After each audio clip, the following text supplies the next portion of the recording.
Genesis 1:14-31. Pagkatapos daw sinabi ng Diyos, magkaroon ng mga ilaw sa kalangitan para ihiwalay ang araw sa gabi at magsilbing palatandaan ng pagsisimula ng mga panahon, araw at taon. Magningning ang mga ito sa kalangitan para magbigay liwanag sa mundo. At iyon nga ang nangyari. Nilikha ng Diyos ang dalawang malaking ilaw. Ang pinakamalaki ay magliliwanag kung araw at ang mas malaki ay magliliwanag kung gabi. Nilikha rin niya ang mga bituin. Inilagay ng Diyos ang mga ito sa kalangitan para magbigay liwanag sa mundo kung araw at gabi at para ihiwalay ang liwanag sa dilim. At nasiyahan ng Diyos sa nakita niya. Lumipas ang gabi at dumating ang umaga, iyon ang ikaapat na araw. Pagkatapos daw sinabi ng Diyos, magkaroon ng iba't ibang hayop sa tubig at magsilipad. Ang iba't ibang hayop sa himpapawid.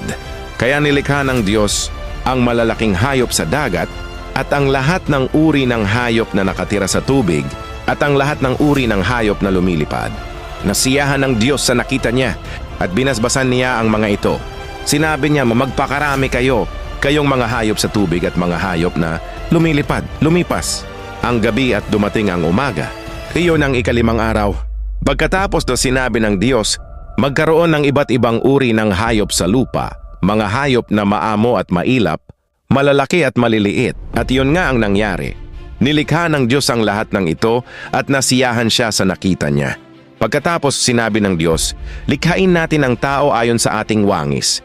Sila ang mamamahala sa lahat ng uri ng hayop, mga lumalangoy, lumilipad, lumalakad at gumagapang. Kaya nilikha ng Diyos ang tao, lalaki at babae ayon sa wangis niya. Binasbasan niya sila at sinabi, magpakarami kayo para mangalat ang mga lahi ninyo at mamahala sa buong mundo at pamahalaan ninyo ang lahat ng hayop. Pagkatapos, sinabi ng Diyos, ibinibigay ko sa inyo ang mga tanim na namumunga ng butil pati ang mga punong kahoy na namumunga para inyong kainin. At ibinibigay ko sa lahat ng hayop ang lahat ng luntiang halaman bilang pagkain nila. At iyon nga ang nangyari.